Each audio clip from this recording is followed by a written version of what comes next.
Hello, everybody, and thank you for tuning into the Liberty Report. With us today, Daniel McAdams, our co-host. Daniel, good to see you. Good morning, Dr. Paul. How are you on this Wednesday? Doing well, and ready and raring to go. Lots of stuff going on. So let's see if we can relay a little bit of information to our viewers. Yes. And lots of solutions, hopefully. But we can't depend on our government or the FBI or the CIA or anybody else to help the people out, so we'll have to give them our 2 cents worth. That's right. But I want to start off with, what's going on at the border, activities there. There was a report out that Joe Biden, just in one of his expenditures, and it's not a full term, he spent over $50 billion on consultant. Wow. And I asked him, I said, what do you think he needs a consultant for? Oh, well, he doesn't know what he believes in, or something like that. Anyway, $50 billion. But the point that the article makes is that it's 3 times more than what Trump spent on the wall, the cost of the Trump border. But who knows, that would be an endless cost, but it's a lot more, and I think the comparison was made to show that they're getting more consultant on things to do wrong rather than doing something that a lot of people in this country thinks it's a benefit. I'd like to see a wall, but I don't think much of a physical wall because I don't think it'll work in a lot of other reasons. But he's this point is important. But this is important about the money being spent. But the other thing in the news about the wall is Biden's plan to send 1,500 troops down there. Now that gets me worried a bit. That's not good for the American Republic to seeing what's happening there. But I guess we'll soon find out about it, whether he gets the money or not. But it's pretty hard coming up with, if it's brand new money, the budget. I don't think they have the budget balanced yet. They're still working on that. They're working hard, I'm sure. So I don't know whether you think the $50 billion, we just should ignore it, or we should take up. No, we can't take up, you know what. Take up collections. Yeah. Have a bake sale. Well, it is big news. And if we can put on this first clip, this is just for the Wall Street Journal. Everyone's covering it. I just picked the Wall Street Journal's article. Biden to deploy active duty troops to southern border as Title 42 ends. Now, Title 42 is a measure put into effect by President Trump using the pandemic as a reason to allow people at the border to be turned back even if they're seeking asylum. So it's a way of closing the borders in response to COVID. That is going to sunset next week. And so the issue, what's going to happen when that sunset, is there going to be a huge, massive push of illegals coming through the border? What's going to happen? And so Biden's solution was to send these 1,500 active duty troops down to the border. Now, the Democrats blasted Trump when he did it. And now, of course, the Republicans will probably blast Biden. But it does go back to, I think, George W. Bush, who first put American troops on the border. But this surge that they're expecting, I don't know how that adds up. Have they been enforcing Title 42? Yeah, No, they haven't been enforcing it anyway. And there's been no inhibitions in the last 2 or 3 years. It's been an acceleration under Biden.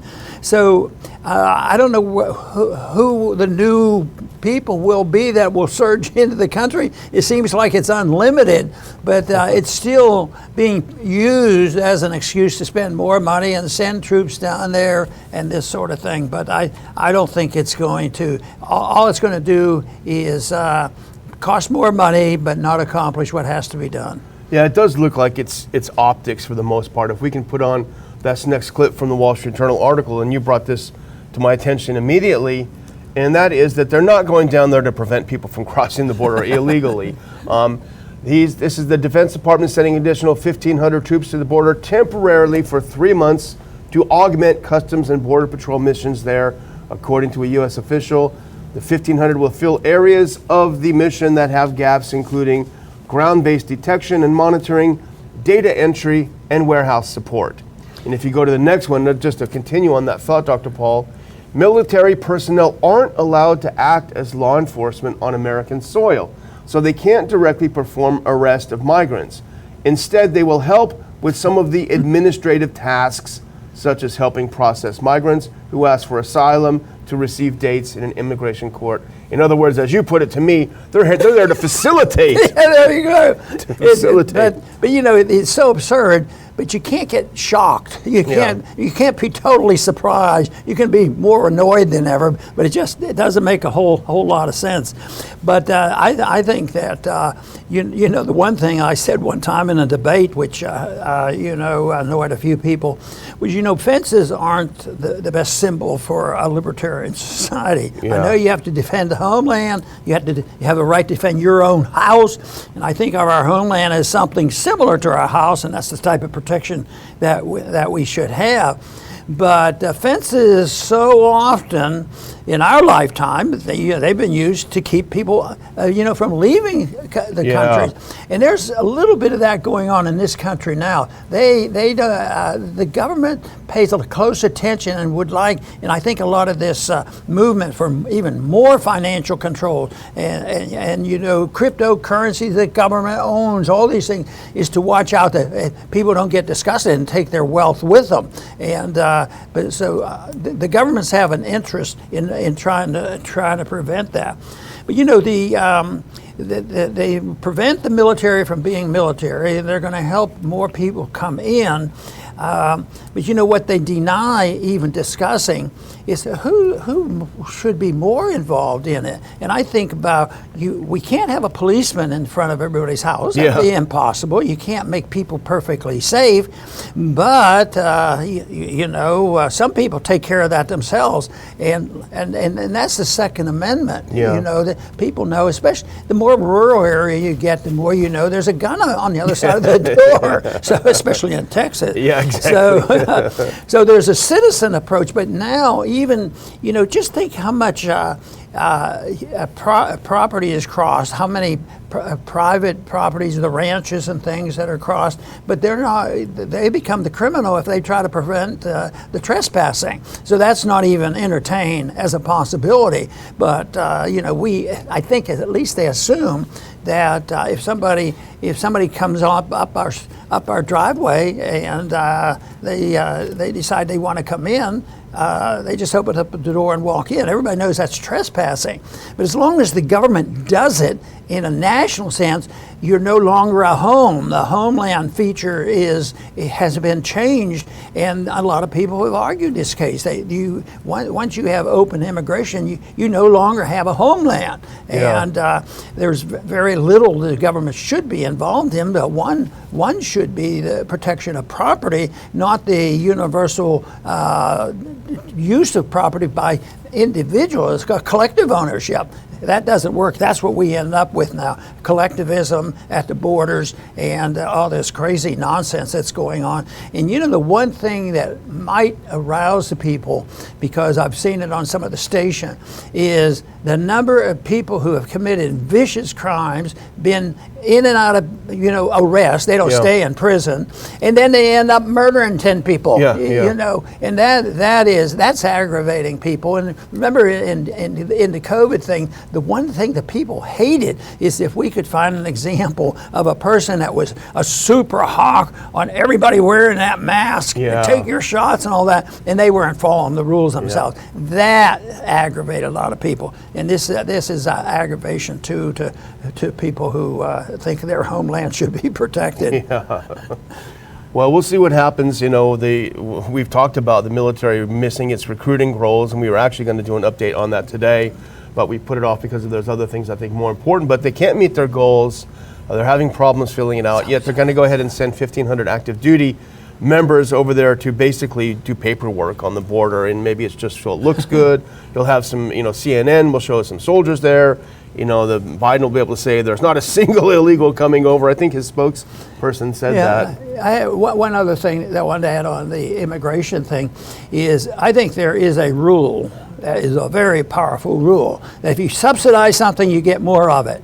And that is what we do at the border. We subsidize illegal, easy entry, and then we take care of people, which, there is a Christian responsibility to help people in need and this sort of thing. But that's not what's going on. It's this whole thing that they not only move in easily, they move in front of all the lines, and that is a little bit annoying. And people will find examples, that the military personnel have been promised certain things, and they don't end up getting it, and they're in the back of the line, can't get their medical care. But these people get very special attention, and I don't know. I don't think it's Christian love that motivates those people, because it just doesn't add up, that way. It adds up to taking something from somebody else illegally.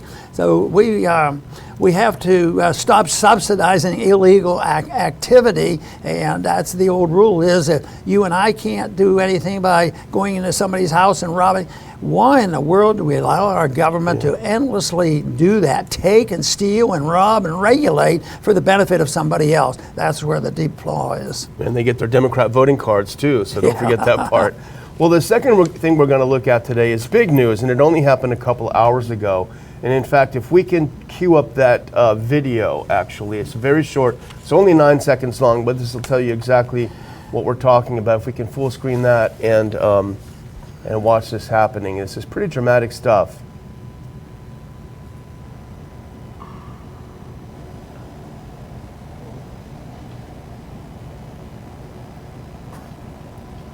And there is a attack drone. That's it. It's done.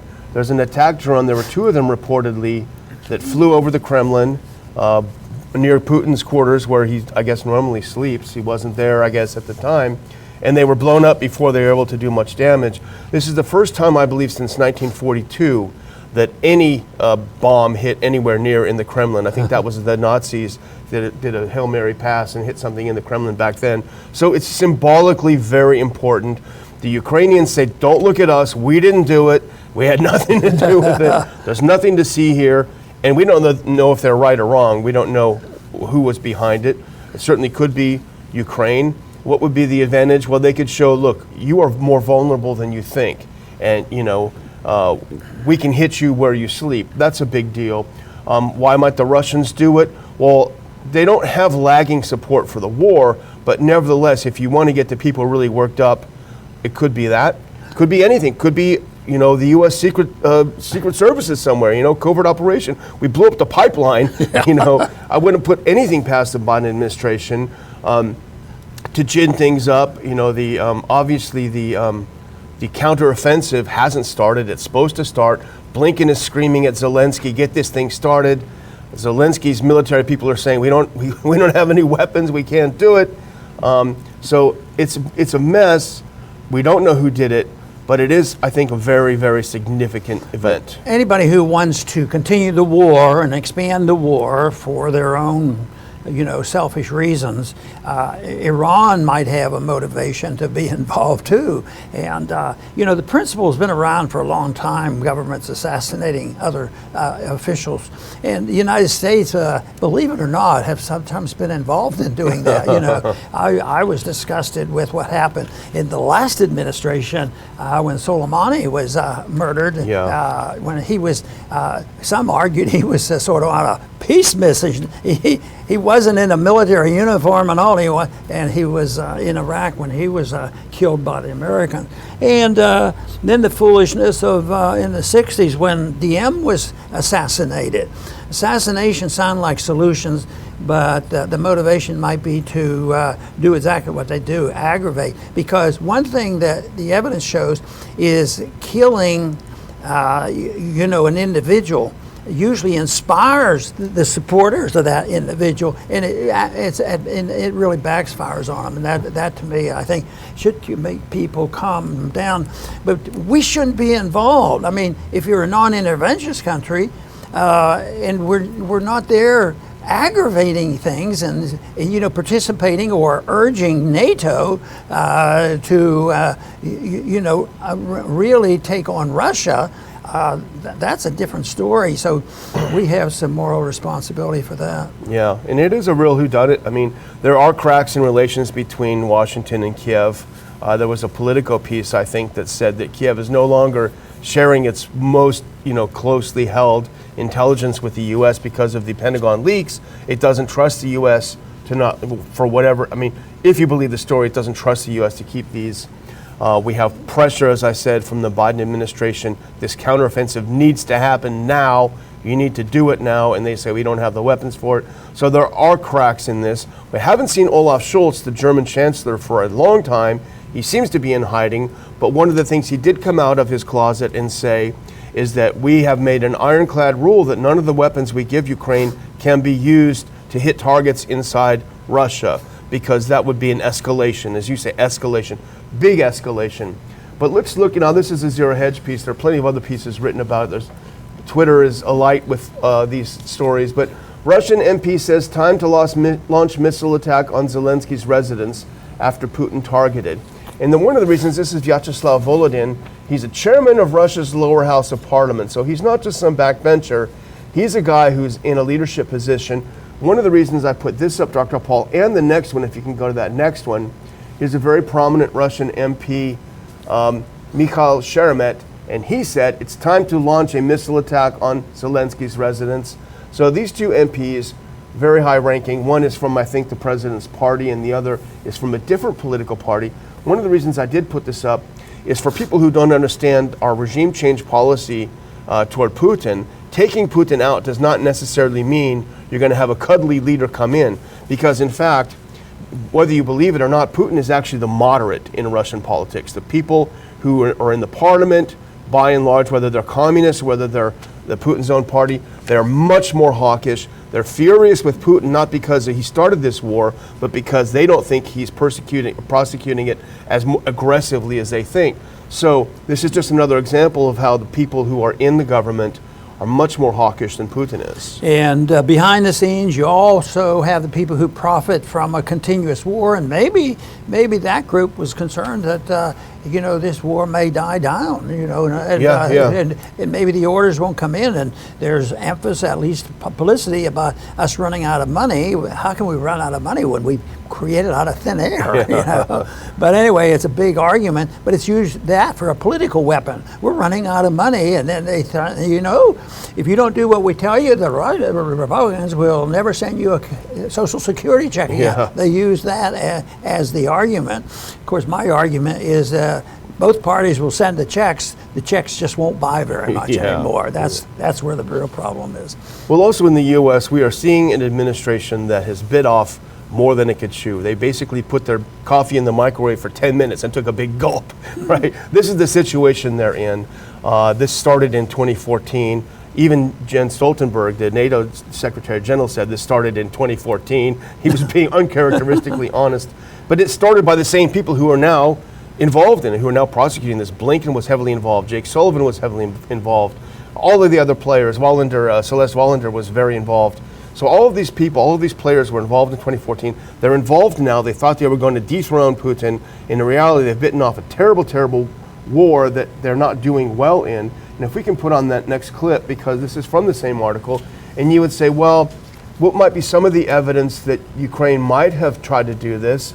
And this is from an article, I think, in the New York Times, reporting on the Washington Post report about these Pentagon leaks. And this is something that came out a while ago. Last month, the Washington Post reported that the U.S. had secretly monitored discussions among Ukrainian officials about possible attacks against Moscow, timed to coincide with the February 24th anniversary of the Russian invasion. The White House feared that such a move would provoke an aggressive response from Moscow, et cetera, et cetera. So they were worried back then. But what do we have coming up? We have a major Russian holiday coming up in just a few days, and that's on May 9th, the Victory Day celebration. They have a big parade scheduled. They have a lot of foreign dignitaries.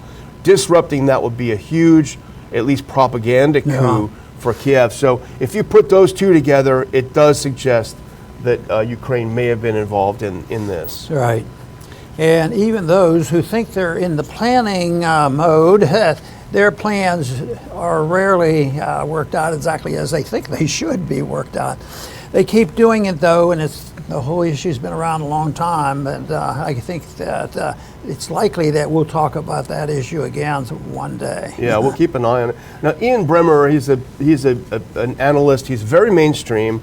I don't often agree with him, but he's not hyper partisan, right? So he's a fairly reasonable person in a way within the the whole sort of foreign policy community. But he has a couple of good tweets, and this is from the Hedge article. Did embed these, if we can put that up. And I think he makes some good points, and I think it's worth speculating on what he comes up with. And here's Ian Bremmer. I think he's at the Eurasia Institute or something. He says, it's obviously not an effort to kill the Russian president. Either one, it's a Ukrainian demonstration to show they can and will strike Moscow, or number two, a Russian false flag to rally the population and justify ramped up strikes on Kiev. And then he follows up by saying, I suspect it's the Ukrainians. It's too embarrassing for the Kremlin to display that Ukraine can pinpoint a small but obviously symbolic, ineffective explosion. I think that probably is reasonable. We don't know exactly. You'd think that the Ukrainians would own up and said, yeah, we did that, we're going to come back again, but they haven't. So I guess it just has to stay, for now at least, a mystery, Dr. Paul. We'll see. Well, I do want to, before we go on to our last segment, I do want to talk about our sponsor, and that's 4patriots.com. They're our sponsor for May. They help us put the show together and keep the show on air, and we appreciate them. And they're talking about a government warning of a known safety threat that poisons thousands of Americans every year. And they tell the story, and they have a link to it. Craig didn't know his wife and kids were going to die that night. He tried to do the right thing during Hurricane Ida. He bought a gas generator and fired it up, as many of us do. But during the night, deadly carbon monoxide seeped out of the gas generator and into Craig's home. It poisoned his wife and children in their sleep. The sad part, Craig isn't alone. What's even worse, Craig's tragedy did not have to happen at all. Thanks to a new generation of portable, safe, silent, and 100% fume-free generators. That's now available to all Americans, even those who don't think they'd be able to afford it. And you're looking at now the Patriot Power Generator 2000X. It's a solar generator that doesn't use gas, so it doesn't have fumes. Instead of being loud, it's quiet as a laptop. It's so lightweight you can take it with you. You can even use it inside. But it's powerful enough for your phones, medical devices, even your refrigerator. And you'll see there's a picture of a fridge. You can run it. You can run your fridge with it. You can amp it up and get more power. You can get more units for it. But right now you can go to 4patriots.com and use the code RON to get 10% off your first purchase. Save even more money. Get yourself good generator. It's not going to poison you. That's not going to cause you problems. Just go to 4patriots.com and use the code RON to get 10% off. We will add a link in the description. And of course, your free shipping with all orders, $97 and above. Now, Dr. Paul, we want to talk about someone who is exciting us a little bit here, and that's Robert F. Kennedy Jr. He came out with some statements yesterday that were pretty good. Yeah, see, he hasn't disappointed us. And, and I think he's doing quite well politically when he has so many enemies. Yeah. One of the saddest parts of all this is, his family doesn't even come close to supporting him. Yeah, that's weird. And when you think of it, Jack Kennedy, when he was president, before he was president, was always good, but he was not. He always knew he couldn't go too fast, too quickly, and he even in his speeches had to cover his bases about being more hawkish than he really was. But Robert is bold, and he stated. And I think what I really like about him is he points out the thing that I consider a major danger, and that is the corporatism leading toward fascism. And he, of course, does that both in the military and the pharmaceuticals and control of medicine. So that's all been very beneficial. So I think this thing of talking about Julian Assange is fantastic, and I think he made a comparison that we shouldn't be doing that. That's more like what the Soviet system was like. Yeah. And he is an individual that I think he sincerely believes what he's saying. That's why I think his numbers are going to increase. And he's the only candidate who's explicitly made part of his promises to pardon Assange. Let's look at this tweet that he put out yesterday afternoon. Very, very good statement. Very, very clear and bold. If we can, there we go. Instead of championing free speech, the U.S. actively persecutes journalists and whistleblowers. I will pardon brave truth tellers like Julian Assange and investigate the corruption and crimes they exposed. This isn't the Soviet Union. The America I love doesn't imprison dissidents. And he followed up with the next one. And we know some of these people because they've spoken at our conference. If we can put that next one up. Other brave truth tellers include John Kiriakou, who spoke at our conference, Chelsea Manning, reality winner, Daniel Hale, Thomas Drake, who spoke at our conference, Jeffrey Sterling, and Edward Snowden. They were trying to return America to its democratic and humanitarian ideals. Very good, straightforward, and bold statement, in my opinion. Yes, and the great thing about this is that it fits into my desire of building on a coalition, not a coalition of left-wingers and right-wingers who wheel and deal and sacrifice a little bit of what they believe in to bring people together, but they come together. And we had that experience while I was in Washington. People we could join together because we both agreed, on the war issue and civil liberties. That shouldn't be such a giant leap, but that really is a big deal for some people. Yeah. Oh, you don't care about your country, you're unpatriotic, and just think of the harm done by you advertising, saying vaccines could be dangerous. And we shouldn't have one person making a decision, and you should have discussion.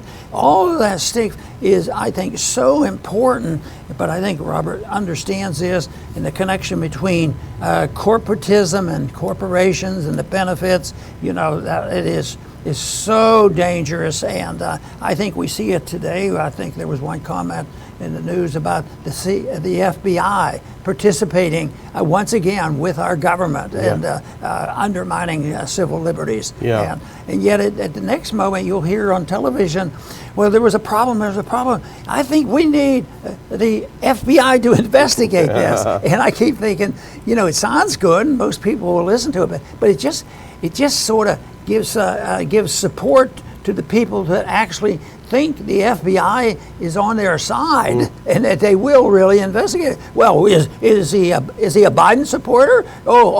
He once said something half decent about Trump. He doesn't deserve. He's lost his constitutional right. And I heard one person arguing that you lose your rights when you do things like Trump. It's pretty bad. It's crazy. Well, contrast a very clear statement from RFK Jr. to what Biden said at the White House Correspondents' Dinner. He's big. He wants to protect journalists. Let's look what he says. This is from our friends over at antiwar.com. Biden says journalism is not a crime as he seeks Assange's extradition. Good headline by the folks over there at Anti-War. That's exactly it. I mean, talk about talking out of both sides of your mouth. He was talking about this Wall Street Journal correspondent, Evan Gershkovich, and we don't know all of the details about it, but he was arrested by Russia. He was reportedly, he was trying to get intelligence information on Russian tank production. We don't know exactly what happened, but he's using him as sort of a cause celeb. And meanwhile, the 800-pound elephant in the room is Julian Assange. If journalism isn't a crime, why are you seeking to put him in prison for 175 years? Right. So anyway, there's a good touch of hypocrisy. And just one other thing on RFK, there's a blackout. He's not getting the news coverage you think he'd get, and he's still at 20% against Biden. I'll tell you what, I would pay. Popcorn stock would go through the roof if they actually had a debate between him and Biden.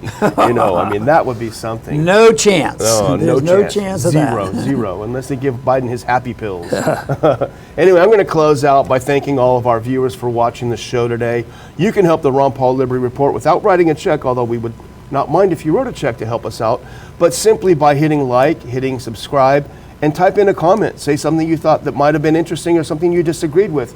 Keeping those comments section lively and active and keeping people liking the show helps boost us up and helps boost our numbers. So that's a way to help us without costing you a penny, and we definitely appreciate it. Dr. Paul? Very good. And as many people know and appreciate the fact that there's an important meeting going on, dealing with a subject not directly related to this, but certainly indirectly it is. And that is the Federal Reserve is meeting today. They're 6 weeks meeting, and this afternoon they're going to report, what they're going to do with the interest rate, as if they know what the best interest rate is. That's the biggest joke in the world. And now the goal by the Federal Reserve is to have 2% inflation rate of prices. CPI up at 2%. They wanted, when interest rates and prices were down too low, they were saying, we got to get the cost of living going up to 2%. That means we want to destroy your money at that rate. Now they're destroying the money at 8 or 10% because they don't tell you the truth about it, but they're working hard to get back to this target. So all the financial markets are on pins and needles waiting. Everybody thinks they know the answer, that they're going to raise interest rates again to solve the problems that they've created by raising interest by 0.25, a quarter point. And they don't know any more than the man in the moon what the interest rate should be. But the only thing that would get exciting is if they didn't do it at 0.25, and yet the markets have discounted that and believe in it. But if they didn't raise it, that would send a signal. If they raise it more than that, that would send another signal, and it will be a wild shifting. But that is to be expected. When you are working with a monetary system which is the biggest in the history of the world, and it is a fiat currency, no relationship to any commodity, and we're in charge of it, and a few people get together and decide what's good and bad about it, and yet the one thing is, it's created for the benefit of the very rich because they get bailed out, and that's what they're doing. Just like they bail out all the big banks and pass on the cost to the little guy who gets the ill effects of the inflation. Prices go up, so the middle class and the poor suffer all the consequences. But it's a big deal. I think it comes out 1:30 Central Time, and they're going to tell us, are we going to stand firm on 0.25, or will we raise it more than they think, or we'll lower it more than they think? Who knows? But it's all fake, but it's real in that things happen in the marketplace. Things will change, and even though it doesn't make sense, there's a lot of people, even the people who know better and know this is a gimmick, they have to still anticipate what the government's doing. In a free society with sound money, you don't have a Federal Reserve, and they don't have this power of control, and they don't have the authority to finance the welfare warfare state, something we should eliminate. I want to thank everybody for tuning in today to the Liberty Report. Please come back soon.